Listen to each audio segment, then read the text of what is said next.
এক বাড়িতে প্রবেশ করে অতর্কিত হামলা দুর্বৃত্তদের। ঘটনা রাজধানী বটতলা বাঁশবাজার সংলগ্ন এনবিআরসি এলাকায়।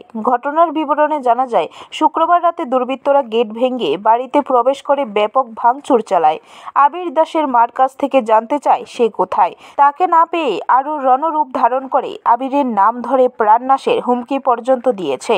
যারা এই ঘটনা সংঘটিত করেছে তারা সকলেই নেশাগ্রস্ত অবস্থায় ছিল, কিন্তু এলাকার কারোর সাথে তাদের শত্রুতা নেই বলে জানায়। এদিকে ঘটনার খবর পেয়ে ছুটে আসে এডিনগর থানার পুলিশ।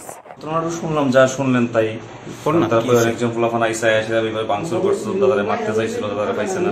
আচ্ছা, শুনছি যে এটি ব্যাংকের মধ্যে দেখলাম, আপনারা যা দেখলেন আমিও তাই দেখলাম। এটা হতে পারে রাজনীতির কারণ।